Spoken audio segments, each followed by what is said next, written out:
and do not reflect discretion is advised.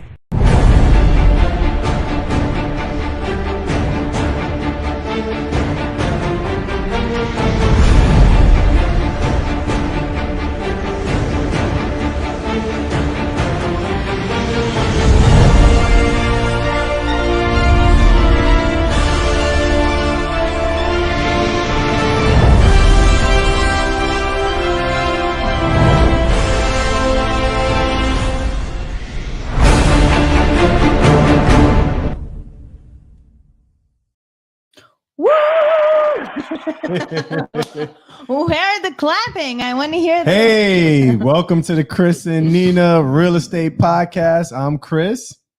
Hi, I'm Nina. Nice to meet you. I hope everyone had a great holiday. What did you do for the holiday, Nina? Wow, which holiday? There were so many holidays. Oh yeah, that's right. Because there was also That's the right. other holiday. You were burning a lot of candles. Yeah, we didn't stop. I didn't stop for a second. I feel like I always say that I never stop. Never. Yeah, I rushed out of the house today. See, I normally wear a jacket, like a blazer, my rings, so we always rush. We did so much, you guys. They were killing it in the office. The guys are upstairs now. They had a wonderful start to May, start to June. It was crazy. I was out in Virginia with the kids. My back is killing me. I was on a bunch of roller coasters. My son, he's 11. He loves roller coasters and it's daddy, let's go. So we went on everything imaginable. You go on roller coasters? Yeah. And then I went on this what's it called? The Pantheon. It goes up to a loop, then it comes back, and then you go way up in the air, and then you shoot down and go through the road. It was crazy. It's horrible. It looks hideous. Yeah, but it's so much fun. And Nina, it's crazy. I would never. Like, listen, guys. There's this roller coaster. You're in the dark. You're on race cars. I forgot the name. It's some Volvo or something. It's some German name, whatever have you. And then it comes to a complete stop in the dark. And then it just drops like 2 feet, just straight drop. Like 2 feet? Yes, you drop out of nowhere. 2 feet? Yes. And my son, we were shook. We was like, whoa, because we'd never been on it, never looked it up, nothing. And then it races out of the tunnel, and then it goes through outside loops and other. It was crazy. It was a crazy roller coaster. And then I went on one roller coaster. We were like maybe 80 to 90 feet in the air with my son, who's, like I said, he's 11, and he turned purple. Yeah. Then we went back on that ride like 5 times. He loved it. But in the first time, he turned purple because that drop was crazy. Are you crazy? Yeah, it was crazy. Are you crazy for letting your kids on? No, for letting me go with him. I'm too old for this crap. I would never. Even if you pay me, I don't go on these things. I always say I'm afraid of heights and I'm afraid of roller coasters. I think I need therapy. I do. I wish I was able to go. My teenager also goes like it's nothing. But she flies on. I don't know how they do that. No, not for me. You know what the scariest ride was? For me, the freaking swing. Swing? I got so sick because I went on the swing. Like there's a swing, it goes in the air and it goes round, and then it was raining and the wind was blowing, so I was going around and blowing. And when I got off, I was so dizzy, so nauseous. I said I'm not. They went on that 10 times. I couldn't do the swing. And where is that place? Oh, we were in Busch Gardens in Virginia. Even the name Busch Gardens. Yeah, Busch Gardens. Yeah. Sorry, I'm not trying. I gotta have a bunch of other jokes, but we are a real estate podcast, and I'm not gonna go there. Why? Give us some jokes. Nah, Bush. Anyway, so I'm happy that you went. Was it super busy? It was when we got there on Friday, but because it rained on Saturday and Sunday. Oh, you slept? You stayed through the weekend? Saturday was good. Sunday, yeah, we stayed through. We went, and they have a water park. The place is huge. So they have a water park and an amusement park, and because it's so crowded, and they had this indoor roller coaster ride that was brand new. So it was just a lot of things. So, and it was like a 3-hour wait. It was crazy. 3-hour wait. 3-hour wait for a 2-minute ride. But the kids wanted to do it, and my daughter doesn't do. See, now I'm talking about my son. My daughter does not do roller coasters, but I got her on that, and I had pictures. and the face that she was shook to, and I'm like, this wasn't even a real roller. Like me and my son were like, this is nothing. That was mild, but it was the only family roller coaster ride that the girls and the girls and the guys wanted to do. So we did that as a team. Wow, good for you. Yeah, and happy then to hear. And then I'm waiting for the local pool to open up. My kids love the pool, so we were at the pool at the hotel spot. Had all you could eat, room service and food and stuff. So it was a great vacation, a great breakaway. For once I went away.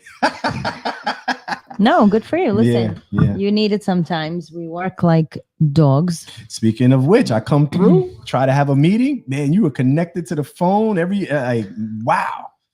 You mean when you just come to the office to speak to me? It was crazy. I was here for like, I don't know, an hour. It was just like, I don't think you hung up the phone one time. Because there's so much to do. Going on. It's like, it's moving, it's shaking. And the office is just, the energy is fantastic. I walked in here, I felt like I had to leave. I didn't want to leave. I'm like, man, this is like the energy is crazy. Like you could walk in and just feel the money. It's like, oh my God. Like, shoot. So we worked really hard in the past 6 months. I haven't worked this way since 2019. It was really, really busy 2019. Okay. 2019, the beginning of 2019, right? The first half of 19 and the second half of 2018. I used to stay in the office until 2-3 o'clock in the morning. Mm-hmm. And then we have an agent, you guys, that he works in the MTA. He's a bus driver. Nonetheless, does night shifts.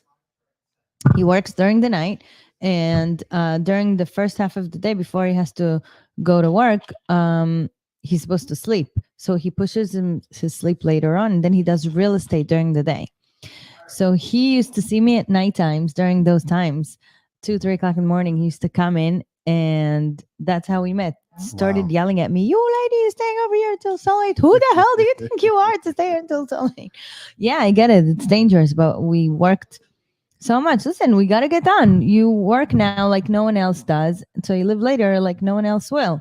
So it's important to just put yourself on full force, obviously balanced, but full force. Don't stop. If you can, manage it all and ensure that you do the most. Yes.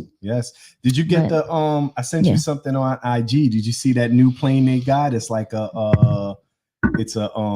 I look for it? It looks like a luxury car, but it's a plane, and then they have luxury seats inside. It's a motorcycle. That's what you're It's a plane. It's a plane.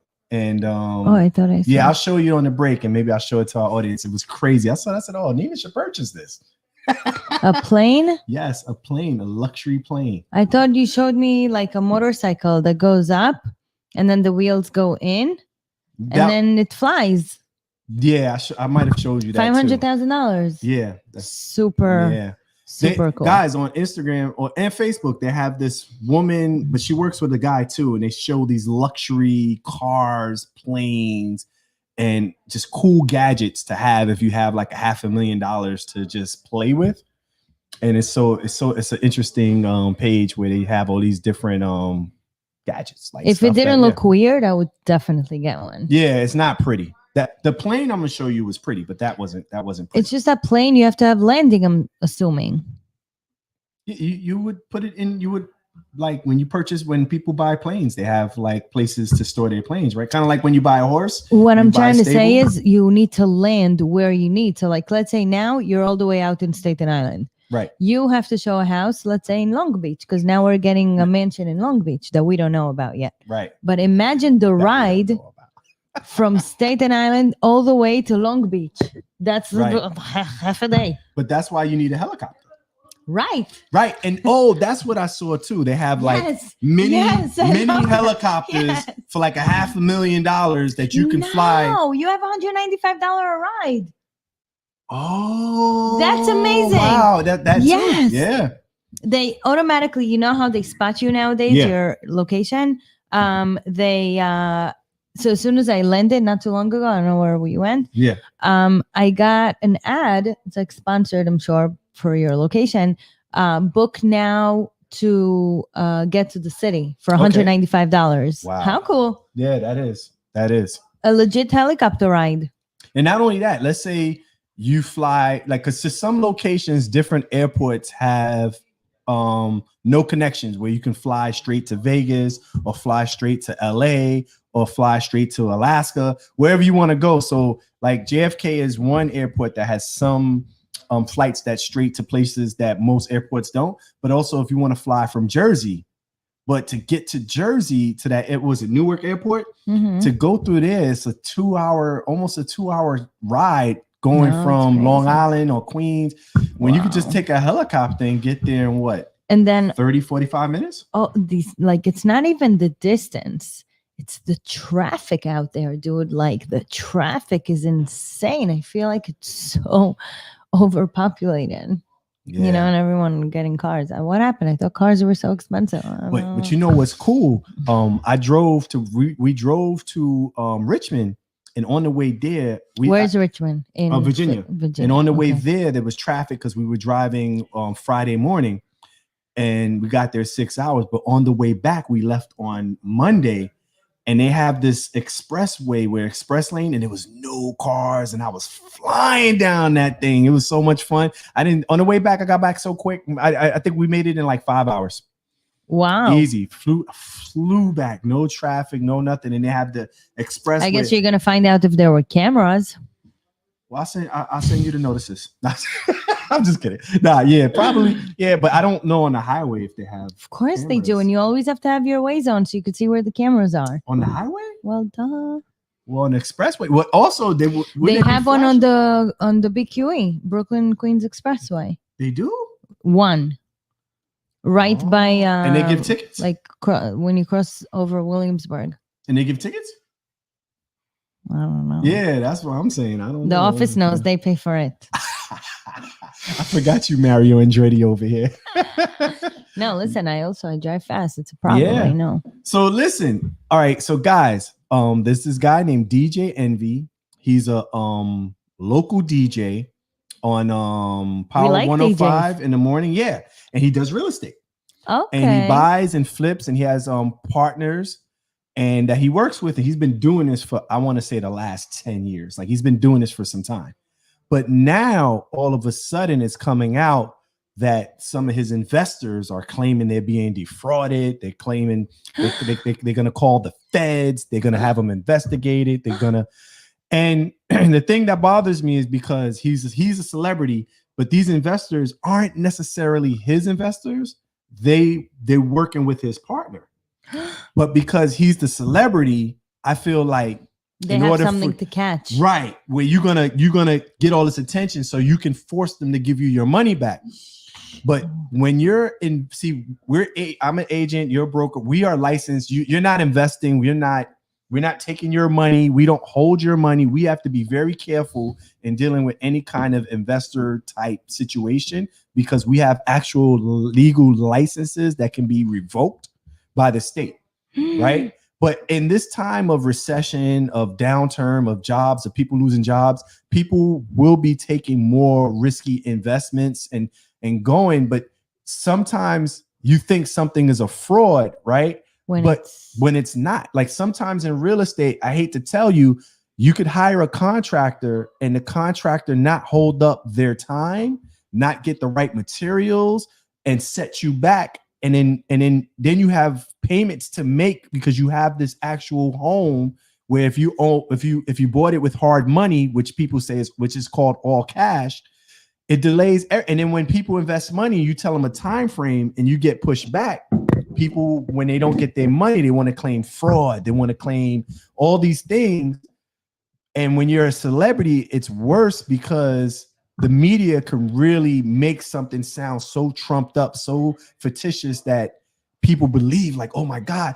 But Envy's been doing this for a while. Like usually when people commit fraud, they don't wait 5 or 10 years to be in the game to all of a sudden start ripping people off. That's insane. I don't find that making any sense. It's just, I guess there's so much more to it than just to, judge and talk about. Right. That's really wrong. And then one woman, it's funny. She works for transit. She gave 94,000 to some deal or a group of deals and wanted her money. And then now she's getting her money back. And I want to say this hasn't been out maybe a week. We're talking about the same individual that is being so-called accused. Yes, being accused. And the thing is, somebody, mentioned to me like, Chris, how come he's not defending himself? How I'm not?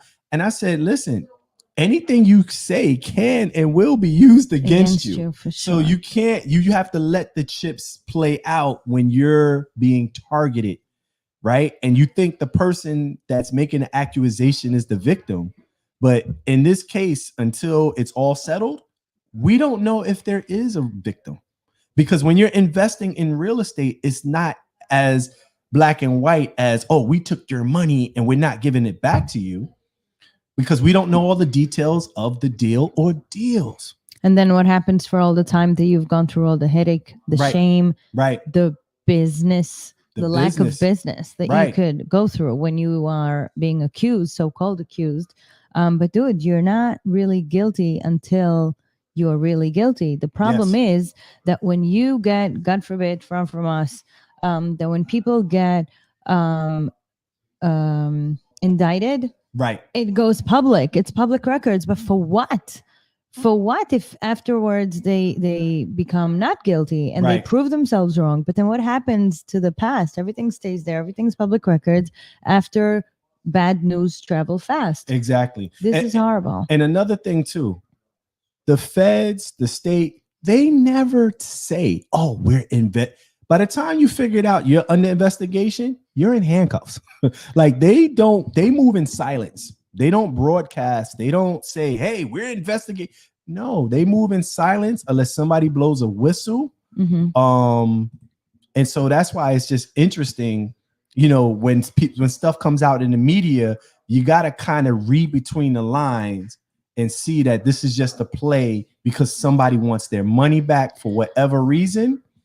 And it's unfortunate because also you could lose money in any deal. Nothing, if you buy stocks, you're not guaranteed to make a profit off of stocks. Like you can lose money. In real estate, the numbers can change, the situations can change. You could buy a home and not realize that, they owe more taxes or there are more liens.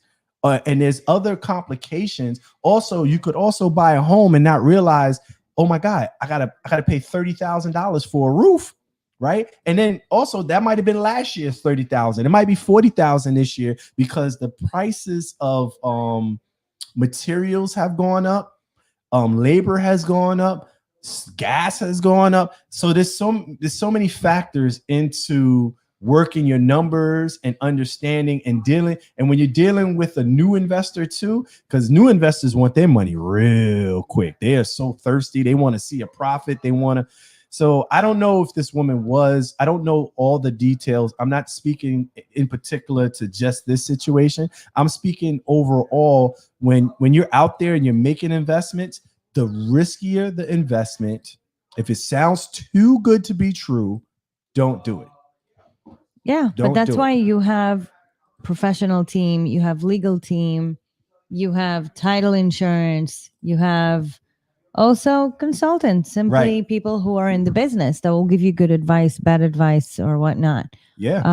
No one should jump into anything. I mean, I'm not gonna lie, I see so many people just buy houses with sight unseen. Yep. Which is fine. Have I done it before? Absolutely. But especially today, everyone is so smart, quote unquote, that they could fool you. And next thing you know is that you're dealing with a crook. And dude, you can't trust nobody. It's very unfortunate. Can't trust anyone. So we'll just be careful with our legal teams. And also be clear, there's agents out there that misguide people.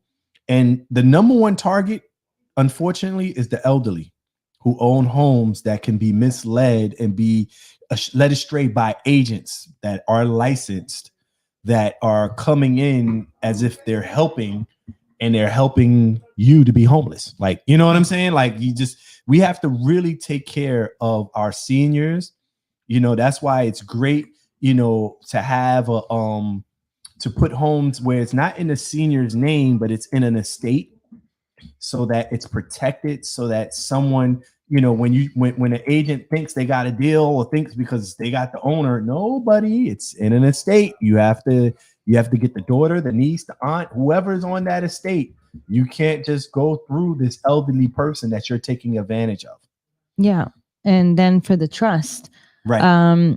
I see more and more people going to buy houses under a trust. Yeah. I myself specifically I haven't experienced it for my own self, but I see it a lot more for the simple fact that, you know, people are really being careful out there, and they take a lot of advice from their accountants. And it's a good thing to do, for sure. The whole trust thing, especially if you have siblings, you need to look into that more often. Right. And also, don't trust just one person, right? You could have an attorney who wants your house too, right?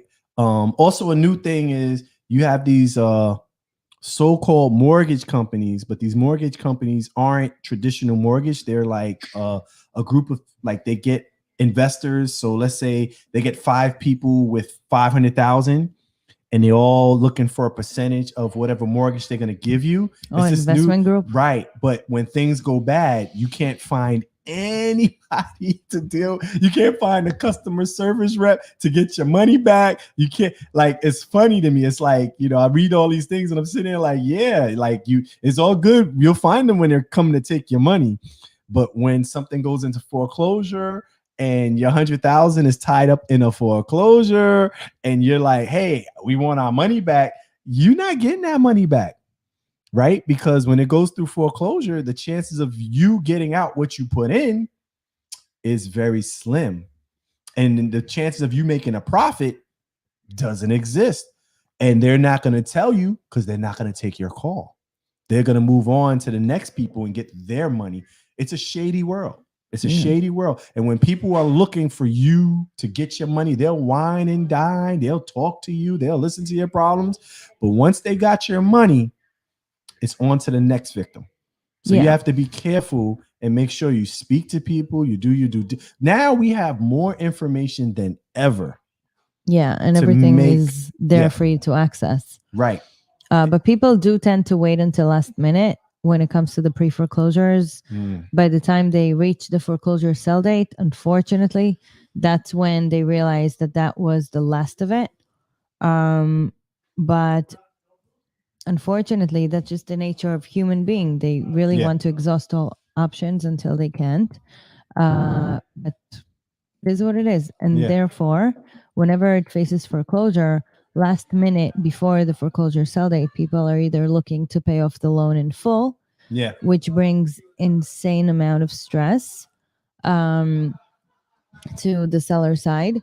But other than that, it's either get it all and put everything together and pay off your loan in full, or just lose it. And listen, understand something. I think the best way to learn this business is to lose a home. I think the best way to understand this business is to lose money, because when you take losses, you learn, right? You really understand from the bottom up. Yeah. And also you see who you can trust and who you can't trust. Now, I'm not telling you to go out there and lose. I'm not trying to tell you. I'm just telling you I've learned, because I have been winning and I have been losing. I've seen both sides. And once you know what not to do, you'll never do it again. And you could smell a rat a mile away. You know, and unfortunately, when something sounds so great, so awesome, and it never turns out to be great and awesome. This business is one of the ugliest businesses, because you can be a plumber, you could be a sanitation worker, you could be a babysitter, you could own properties, you can buy properties, you can invest. You don't have to be a Wall Street, you don't have to have a degree. You can make millions of dollars in real estate and not ever see a college. you know? So, but on the flip side, you could also be a con artist and be a great con artist in this business as well. But when somebody's selling you something and they're pushing, there's a certain kind of energy they're giving that I find that I know, like, yeah, I'm not doing anything with that person, period. You know, and the best way, you know, I find is like Envy has his team. And that's why I said they've been working business. They've been doing business for real estate. I want to say about the minimum 10 years. You mean the guy from DJ Envy? That's his name. That's the guy from the radio. He's on Powell 105, the morning show. He's been doing so for him to all of a sudden have this fraud. It's kind of odd because he's been doing workshops. He's been teaching people about real estate. He's an advocate. Listen, people on the radio. See you successful. They try to tear you down. Not, exactly. So exactly. we wish for him to get out of his trouble. And I'm already hearing that the woman's starting to get her money back or got some or got whatever. They're already negotiating, dealing with the situation. And again, I don't quote me, guys, but I don't think it was him per se. I believe it was his business partner,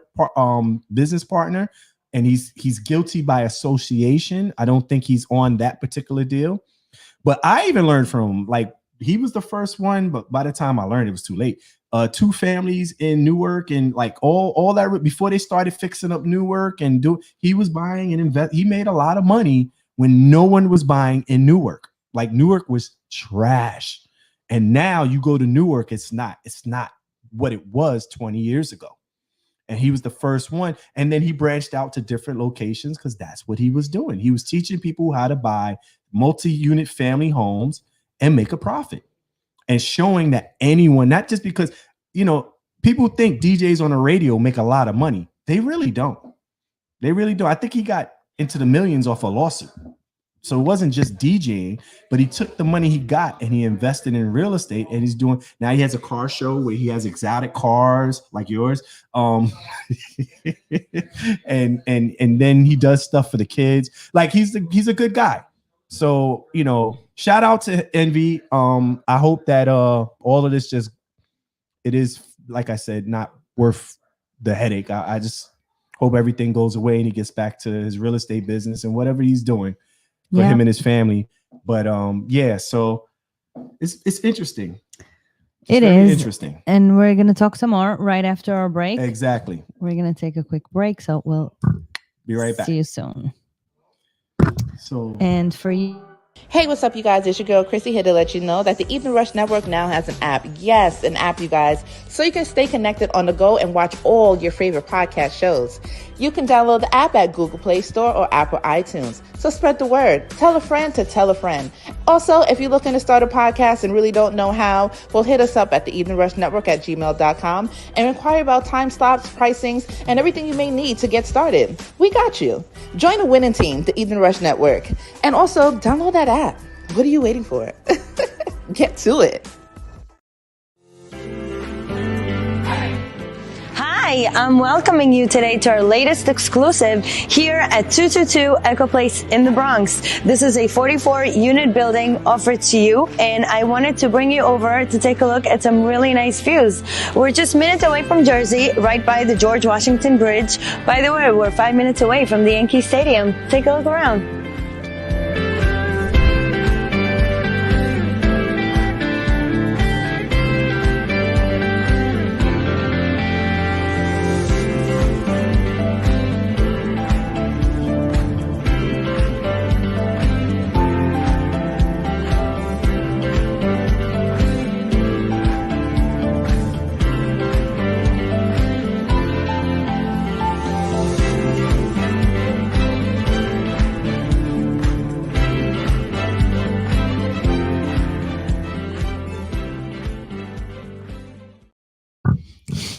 We still here. I know, give me keys. I'm not doing it. Chill out. Go get my money. Don't put your hands on me. Go get my money. Go get. She don't put her hands on me. Chill out. Okay, listen. I don't care about Everybody it. gonna see this. I don't care. Get my money back because you're Everybody gonna see this. disrespectful. All right, bro. You will be left in the way you will be lost. Get my money back. Take the keys.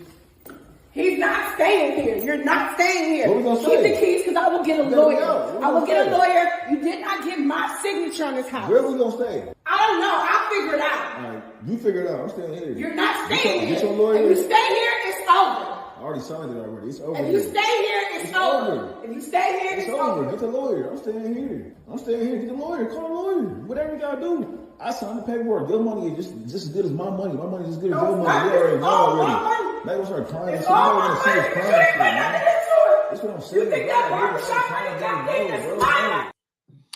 Yes, welcome back to the Christian Nino. Oh my Welcome God. back. I can't believe what I just saw. Yes. And that is a real situation that happened to that young woman who's engaged. Oh my gosh. They were I can't engaged to believe. get married.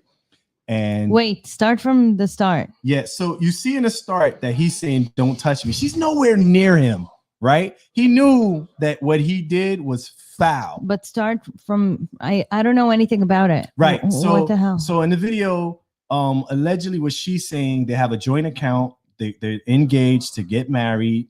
They put their money together. Allegedly, he owns a barbershop. She does whatever business, but she had the money and he took her money and unbeknownst to her, purchased a home.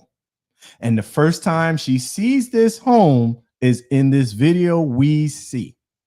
And I felt her pain when pain, she, I'm all goosebumps. yeah. And the sad part is people want to, like, you should see the comments on this video. It's disgusting. What they're saying. They're saying, oh, women spend men money all the time and all these different, like, what? yeah, exactly. And I'm sitting here like, no, you know, if you're gonna go and be with a woman and you commingle your funds together, you don't purchase a home. That is one of the most.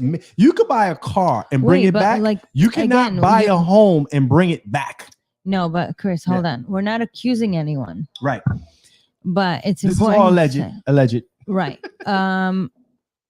So the person who is filming, that's the guy that's engaged to her, Yes. and that's the dude that he is the partner of that DJ.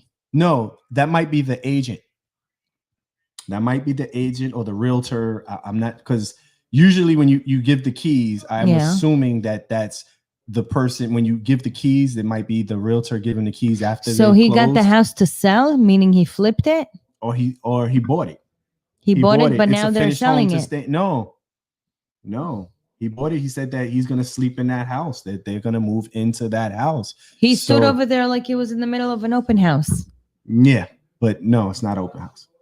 And she's upset because that's the first time she's hearing it, allegedly from the video, from what I've seen, from what you're watching. Wow. And so the discussion I want to have is, how do you go into a relationship with money?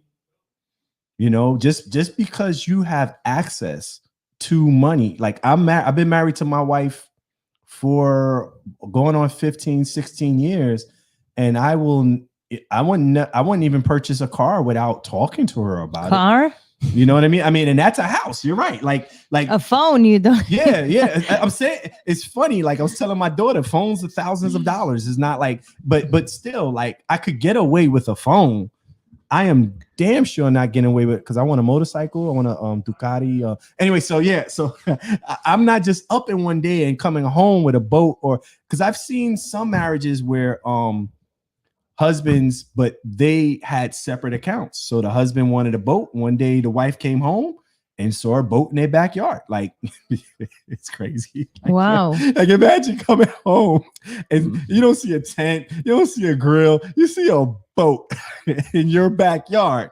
But she was upset, but at the same time, they had separate accounts and he was entitled to do whatever like. That's the nature of that relationship, that commitment. But I'm assuming that if you are with someone and you're putting money into accounts as a joint account, that there has to be some level of communication, or is that fraud? Like, does he have a right to use her money? Which is, I want to know if they're going to go to court. I want to know how that ends. And I don't have the woman's name. I don't have her fiance's name. I'm gonna do a little more research and see if there's more videos on this. But that's the only one I have at this time. I'm still, blown away, right? Because like, it's such it's kind of disgusting that you can just do that to someone that you quote unquote gonna marry. No, that was like. And then it makes me wonder, maybe he was using her all along. She has some really nice sneakers on too, by the way. I looked at them. But it's like maybe, he was out to get her from the beginning. Maybe the whole engagement and everything was a ploy to use her to get this home, and it's in his name, not her name. But I also wonder, like, I guess by the time he took the money out, or like, did she not get an alert to know? Because when you purchase a home, you have to order appraisals, you have to order, you have to pay an attorney. But I don't know what state this is in, so I'm just speaking New York. But even if you're buying outside in New York, I still assume that you would have to get some kind of appraisal. So, but he could have probably took care of that out of he pocket. Probably took her money just to put the down payment, and the rest of the stuff. But then the mortgage probably is only on his name, can't be on her. Nah, yeah, that can't be on her name. But yeah, but also we don't know how much he put down. What if he put down 20%? Right, 20% on a $500,000 home. How much is that, Nina? 20 on 500,000. The 100. Yeah, right. So that's a lot. Like, if he took 100,000, caught me from off her, guard. Yeah, 100,000. Yeah, if you. No, I'm really like hurt for her. Like I'm still thinking about it. That was horrible. She was crying. I mean, there are some good characters and actors out there. That wasn't no actor. But that wasn't. You know why? Because people think twice when they see a camera. And even when she saw that camera, she could have cared less. I thought she was going to hit him. And I thought so too when he turned the camera. Yeah, I thought we would hear out. Yeah, I know she's dark skinned, but she was looking like she was gonna turn into the Hulk to me. I saw energy, like, yeah, if this is all a skit, that's one of the best skits I've ever seen. And wow. I don't think it's a skit. But it's painful because, like I said, like when you're coming into a relationship or even a bit. Listen, I saw a video where you know who Dame Dash is? No. Okay, so Dame Dash manages one of the greatest hip hop artists ever, named Jay-Z. D-A Dame Dash. M-E. And they had business accounts, and he saw a couple of $1 million. Damon Dash? Yes, Damon Dash. Oh, I thought Dame. He has a business with Rockefeller. Is him. Rockefeller Records is the ownership is between him and Jay-Z and maybe one other party. And one day they had multiple accounts, and he saw money in account. I think it was about $2 million. His net worth is only $2 million. It's right. That's the money he stole from Jay-Z, allegedly. Because what I was with I didn't get to save that clip, but he was saying he saw that money and he just took it. And this is before they broke up. And I'm sitting there like, when you're in business, right? Marriage is a business, and in a way it is, because you have responsibilities financially. If you're owning a home or renting a home, you have to pay your bills, you have to take care of home, you're living together. When you're in business and you and your artists start this company together, no money belongs to one person in a business account. So he said he just took it. I was like, whoa, yeah, you can't do that.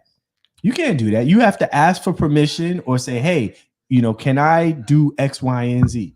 Right. Because when you're working together with someone, you have certain, like you ask, like there's certain, like, hey, you give me the credit card, Chris, I need you to do this, this, and this. I work with you. I'm not going to go to Home Depot and start buying a snowblower with a $5 credit card. Right. That's just not, and so what Dame Dash you can if there's snow outside of $5. But I also want to let you know, Nina got hands, so I am not playing with her. So, but anyway, I'm just joking, guys. Not so much muscles. But yeah, but actually, you can. The light makes me have muscles. So the owners of Rockefeller Records is Dame Dash, Jay-Z, and Kareem Biggs Burks. Look at this. Look over there. Oh, you've been working out for real? Not really, but yeah. She's been lifting closing papers. But anyway, but I'm just saying, like, so Dame Dash in this video said he took this money, and I'm sitting there like, you that's not good business. That's not. We have to, as entrepreneurs, as business owners, there's certain code of ethics, right? Everybody always talks about the code of the street, about snitching, but in business, there's code of ethics. And if I trust to go in a legal business with you, I'm sorry. I was just reading what they said. Yeah, exactly. Shone said, nice cuts. You want to see more? Yeah, she's doing a different podcast now. I don't know where she's at. No, I'm just kidding. Oh, it's like a bodybuilding with Nina. We haven't been here in like 3 weeks, no? I know. It's crazy. So anyway, that's the issue on Dame Dash. But now, let's say you are selling a home and the interest rates are crazy. And instead of getting a fresh mortgage with a bank, you like, hey, what if you could assume the loan? How does that work, Nina? So when it comes to loans, okay, of course, we have so many different loans. You have commercial loans, you have residential, and under those categories, you have a bunch of other subcategories where you have all different types of loans. If you buy an investment property, most likely, okay, you're going to ask, is the loan assumable? Is the loan transferable, right. AKA, okay? Excuse me. So you basically want to know if you can come and put a down payment, sign contract, and then eventually close by not paying all the money, by taking over what you already have on the house. So if you took a mortgage on a house and you're selling it for $5 million, you have a mortgage for $3 million. You need $2 million to go in your pocket, and then for someone to come and pay your mortgage of $3 million. Right. Whoever buys it asks if it's assumable. So we brokers need to find out all the terms that this loan falls under and ensure that these terms are capable of being transferred, not only just simply being transferred, but that bank, that this buyer will be able to hold the mortgage, not only because they simply come and grab it, but because his financials, right. his standing, what else he owns, can he hold the mortgage and not fall behind? Is it worth for the bank to continue the loan? Sometimes banks don't want you to continue the loan. So what they do, they give you a loan limit, okay, of where the loan, what we call, matures. So sometimes if, let's say, you get a letter that at the end of the year, your loan will turn from, for example, 7% to something unreal, 12%. Right. Okay. That's because they don't want you anymore. They just want their money.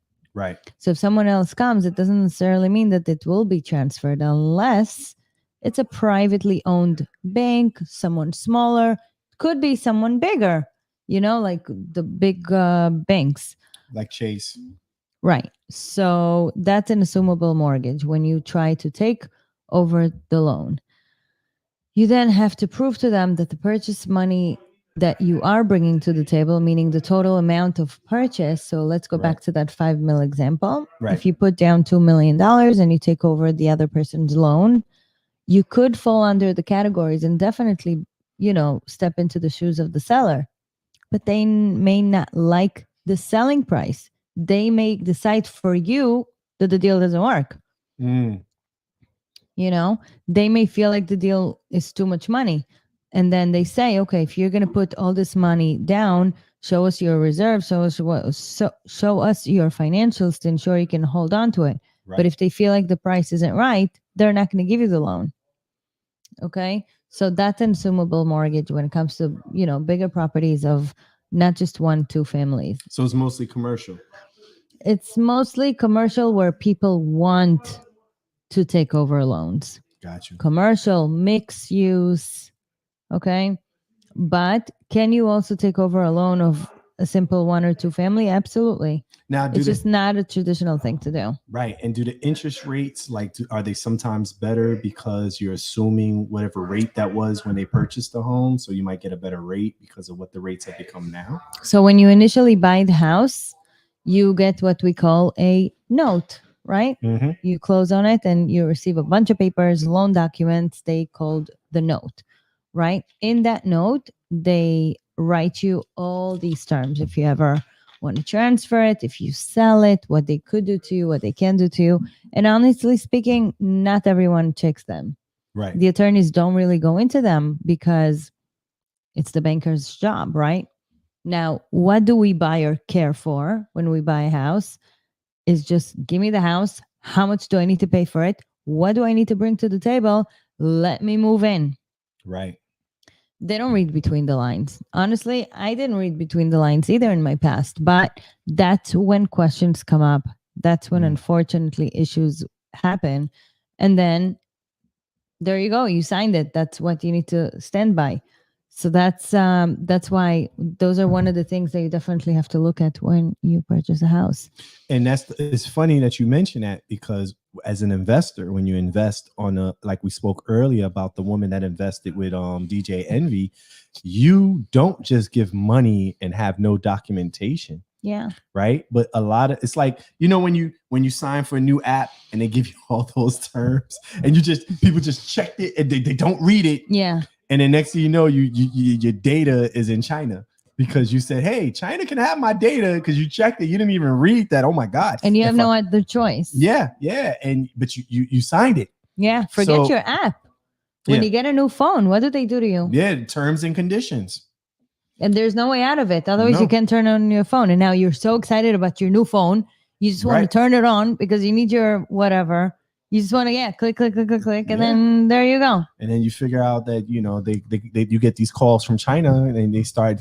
I don't know about you out there. I get a lot of calls from and they just speak whatever. I'm like, I get inundated. I'm trying to figure out how to block them, but I'm saying Speaking of block calls, they just had an article yesterday. I forgot what it was.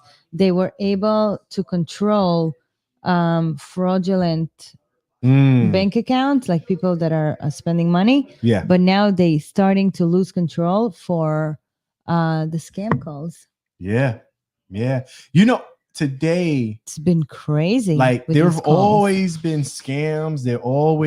But today the digital scams are, if you're out there looking for a job, you have phony jobs, I was seeing some guy that was out of unemployed for a year and got a fake job where he met them and had a fake interview and everything. And it turned out to be a completely bogus job. It was shipping. He got a job doing shipping, right? And they met him, and then after they met him, he couldn't find him. He couldn't see. And after a month or two, he got no money. And I don't know what he was doing shipping, or if he was using his money and they reimburse you or some crazy. I don't know how. I don't know how the scam really worked overall. I just know that you really have to do your due diligence, your research. If you're investing with folks, you have to do a background check, understand who you're dealing with, where have they been and where they may be going. It's the same thing as if you're renting an apartment to someone. You have to do your due diligence, because at the end of the day, the people who referred them, if you're paying a commission, they're eating, they're good. But if these tenants turn bad, you're not eating, you're not good. And if your investment turns south because you didn't do your research, just because you're an investor and not the controller of the deal, you still have to have all the numbers and do your due diligence as if you're the one that's in control of the deal, so that you can understand what you're getting into. And again, if it sounds too good, sounds too great, 9 times out of 10, it's a scam. That's the best indicator when they're giving you a 50% return on your investment or something crazy in like 3 months. Or I wish you could plant money and just have it and make it multiply so fast. Right? Now you can go play lotto and actually get that kind of return. But what are the odds? Right? It's 1 in a million practically, right? So same thing with real business. Money does not like, I'm not gonna lie. Remember cryptocurrency about 20 years ago? When people invest, that's one of the few times that people made millions of dollars and probably invested $1,000 to $5,000, right? But that's a once in a lifetime type of trend to happen. It's very few investments where people capitalize. There are other instances, but not many. Yeah, so they still do make money, like all these different currencies. But just like they make so much, they also lose so much. Right. Yeah, I saw a very sad story like 3 months ago. Someone lost millions. Very sad. Not for me. And that it's gambling, you know? And I'm not saying I don't like gambling. If you like gambling, go to the casino, play a little bit, play to have fun, not to make money. And that's when you're going to really enjoy it. But don't jump into stupidity. Now, the other side that people don't realize, when you make a lot of money, you pay a lot in taxes. Right? Don't go like you. Let's say your investment works out, you double and tripled, you walking away with 6 figures, and you're buying luxury things, and then tax season comes, and you're like, whoa! Here in New York, it's like 33%, right? And if you have a good accountant, maybe they could get it down, you know. But you spent all the money, or it's tied up in things. You know, in Israel, it's 50%. Oh, man, I'm never moving to Israel. You know, a realtor in Israel gets paid once a contract is signed. Oh, I might be moving to Israel. I'll be getting contracts all day. Like, hey, you signing this? Yeah. Yeah. And if it don't work out, you got to get the money back?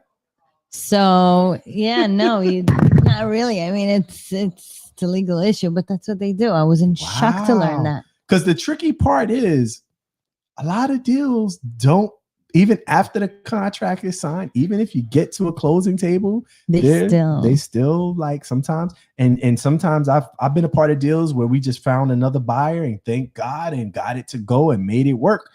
But this is the real estate hustle is a hustle. Until the money hits your account, nothing is safe. Nothing. I don't care how sweet the deal looks. I don't care how great their credit looks. I don't care how the pre-approval and the underwriting at the table. And also if you have crooked lawyers, like there's so many parties involved that things can go wrong that are out of an agent's control. Yeah. You know, out of a buyer's control, you know? Unfortunately. Yeah. Yes. Yeah. And back to assumable mortgages. Whenever we do take over loans from other people, we also want to make sure that baggage, quote unquote, right? Sometimes it's a good baggage. I'm not saying it's a bad thing, but we also want to make sure that you're always turn it into first position, meaning that's the only mortgage that you have, because sometimes when you close on homes, paperwork will show that they gave you 2 mortgages, while it's really 1. Now what they do, they don't screw you. They just take a mortgage and they divide it, you know? And then it shows on public records that you are, it shows on public records that you took 2 mortgages when you really took 1. You understand? So you need to make sure that, you know, who does your paperwork. You need to check it while you're at the closing. Of course, you have title company to protect you, but sometimes title companies don't do their job, and you're not going to notice it until you turn around and let's say 10 years later, 5 years later, if you want to sell this home, your paperwork ain't straight, and that could hold back the next deal. And again, the agent, the broker, that we're not going to see this information until you go into underwriting, until you go to just underwriting, right? Not really the appraisal process will catch this, right? Yes. And then what else? Then satisfaction, of course. If you do pay off a mortgage that you once acquired and you want to just get, you know, to make sure that you cleared, then you should expect an envelope, like really thick envelope, 2 months after you pay it off. And that is called our satisfaction. That gives you the assurance that your mortgage is paid in full, and voila, you're done with your mortgage. So assumable mortgages is not a bad thing. It's a great thing. Yeah, you just have to be protected. Another thing, when it's not easy to get something in real estate, usually it's a great thing. Like if everyone did assumable mortgages, then there's a catch. There's a, it's just not, this is just not something that every bank offers. So, but if they do, just make sure you go over with your attorney, read all the fine prints so that you're getting the good deal that appears to be good in assuming this mortgage. Yes. So I hope you enjoyed our podcast today. And of course, we're always open for questions. Someone, by the way, I'm just going to give the last example, did ask me about her, let's say 10% down, if she was going to do with $1 million house. Okay. So when she will put that down, she asked me if she puts the closing cost, if she'll have to pay closing costs if she takes that assumable mortgage, right? Yeah. You want to make sure that like I said before, that your mortgage stays on the record, transfers to your name, and that you don't pay transfer taxes other than that portion of the purchase. Meaning, if you pay more than what the assumable mortgage is, that you pay. But whatever the mortgage is currently and it stays there, that you don't pay again closing cost on that specific mortgage. So that's another point to remember. And that's it. Other than that, thank you so much for being with us. Yeah, thank you for tuning to the Chris and Nina Real Estate Podcast. We love talking with you. We see you again. God bless. Good night. Thank you. Bye.